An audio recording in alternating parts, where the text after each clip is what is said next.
Hi guys, this is Meloonchip and welcome back to Dauntless. I'm excited. This is basically the next day. But yesterday I'll show you what happened when I read the news bulletin.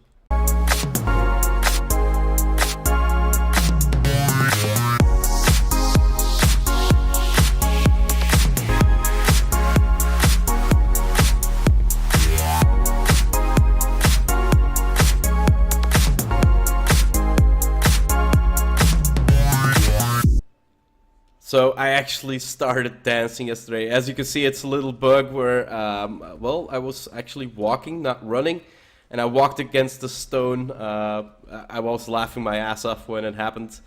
Still a little glitch in there apparently when with lower stones. It's basically this size, right, where I'm at now. I can only imagine that if you come across that with a behemoth and you glitch behind it, well, there's no real way to get away from him. So yeah, thought I'd put that in. But like I said, the news that I actually saw wanted to make me dance, and I'll show you which news I'm talking about. Latest news and updates. Let's go over this. Phoenix Labs weapon combat news, September 28th. So I'm actually 2 days late. I need to check daily again because I can't miss stuff like this anymore. Dauntless repeaters are nearly here. Let's read more. So the repeaters are nearly here. In brief, the repeaters will be available on Wednesday, October the 3rd, so on the next patch. That's gonna be next Wednesday. Mix, match repeater parts, grip, chamber, barrel, and prism. So there's different parts on the repeater to customize your weapon. Stay close to your target and do more damage. Trigger empowering reloads, reach the monstrous verge, and defeat a shrike to get your first set of repeaters. So we need to go into the monstrous verge and defeat a shrike. That's not really for new players. It's actually pretty good because it's not end game material.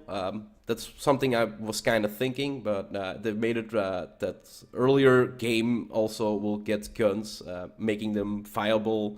Well, same with the pike, right? I think the pike is around there, level 4 something. Shooting for the moon. It's one thing to design a weapon, it's another to create a ranged, multi-part, customizable weapon with its very own UI and moveset. But after many long hours and lots of learning, we're finally ready to share our latest project, the Ostian Repeaters. So they're really looking good. It does seem that this one has a fire element to it. The repeaters are the first Dauntless weapons that truly play with distance, and maybe not in the way you expected. While you can hang back and hammer off shots from a distance, there are also big benefits to getting in close, but we'll dig into those details a little bit later. First, let's look at the repeaters and its parts. Some assembly required. The repeaters aren't just unique with regards to their range, they're also unique customizable. Each of the 4 parts that make up these weapons can be swapped in and out to change the way you play, making me think that if you want to play versus different behemoths, like Frost Behemoth, you want to use the Blaze. You want to kind of go for the element that suits the behemoth the best or does more damage towards the behemoth. So the barrel can determine the element of your attack. As we saw up top, this one has kind of a fiery look at it. But then if we look into the movie, these are regular aether-bound shots, I do believe.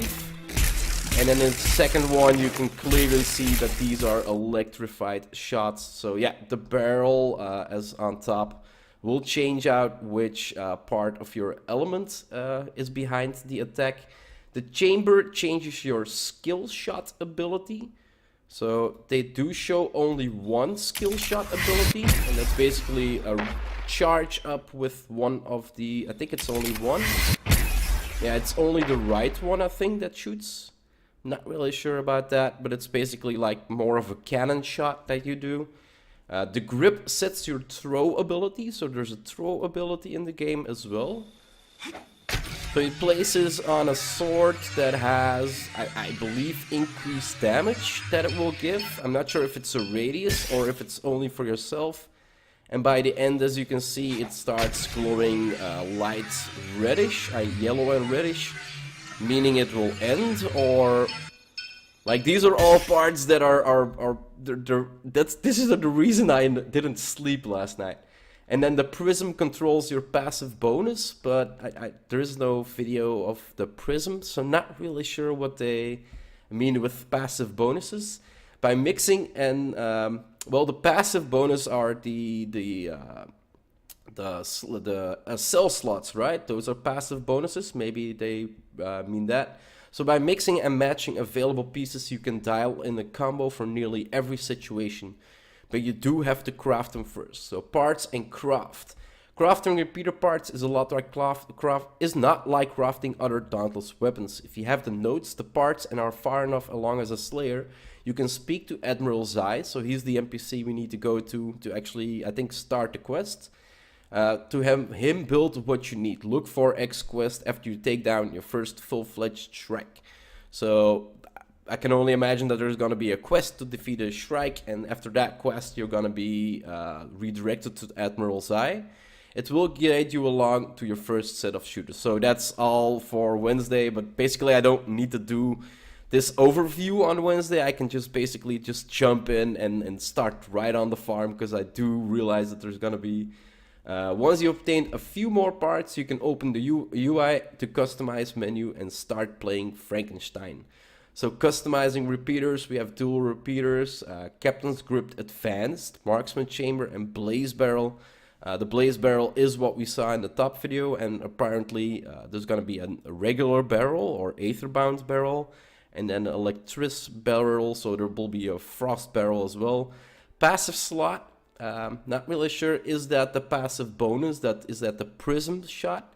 And will this one, because this is not filled out right now, will this change up the two elements or the two cells that we can use? All stuff.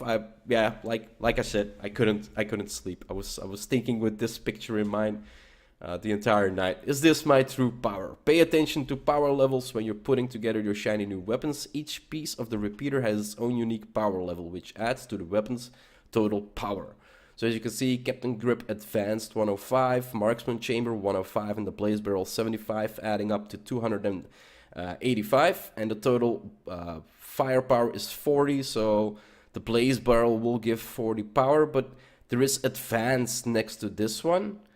So I'm not really sure if there are like Marksman Chambers Advanced, Blaze Barrel Advanced, and do they give more power? Because it's actually the same power in here. So why is it Advanced versus regular? All things to consider. But does that mean you should staple together your most powerful pieces? Not necessarily. Like everything else in life, the repeaters are about balance. Consider the benefits of each piece before you rule anything out. Going the distance. Keeping your distance in a behemoth fight has obvious advantages. One being that your organs are more likely to remain in your body. But while safety is a good priority, there are two big reasons to move in close. Bigger damage. The further you are from behemoth you're shooting, the less damage you'll do. The closer you are, the more damage you'll do. You'll need to play with the proximity to find the sweet spot. But for guaranteed damage, getting close. You can't stand in the safety zone and be a hero.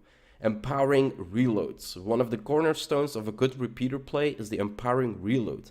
By standing close to the behemoth when you reload your weapons, you can siphon off some of that creature's aether to empower your next shot. So he's doing the shots and dodging at a semi-good range to, well, usually avoid the tail smack. That's in that range. As you see, as he goes closer, let's repeat that one a little bit. As he goes closer, he actually reloads. And you can see him siphoning off aether to empower his next shot. You can see a little like aether effect on the guns itself, meaning that they will be empowered that way. So an empowered slayer will deal more damage with the regular shots and gain special bonuses to their other abilities. Which other abilities? Well worth the risk of a tail swipe or two. So other abilities, they might talk about the passive cell abilities that we have. Not really sure about that. When can I have them? The repeaters will be going live on Wednesday, October the 3rd as part of the OB 0.5.7 update. Look for the updates on Twitter as we get closer to the date. So yeah, that was what me got so excited, guys. The guns are finally gonna be able to get to the game. We're not gonna be able to craft them here at our weaponsmith. They're gonna have another Captain Zai. Where the hell is he again? Isn't he up here somewhere? Let's quickly check. You are the Doctor, the Admiral. Is the Admiral up top? I think he's up top. And isn't that the Admiral Zai? Oh no, Admiral Zai is the new one, right? Copperwheel, that's the cartographer. I'm going all over the place. Let's quickly jump. Still empty stores, still not happy about that. Good morning, Ryofrix. Ryofrixon. And you're Captain Zai, right? Hello there, Yeah, Captain Zai. So, Genic Zai. Oh, it's another Zai, another NPC we're gonna get. Maybe it's the drunk here or the dude up here. Yeah, it doesn't really show. Admiral Zai. Well, How can I help this you, is player? Genic Zai. He's an admiral. So yeah, it's gonna be at the grenade launcher where you can craft the parts and maybe the actual guns itself. Yeah, really exciting, guys. Can't wait till Wednesday. I'll jump right in there to bring you the quest walkthrough as always. Hope you enjoyed the episode, and I'll see you in the next one.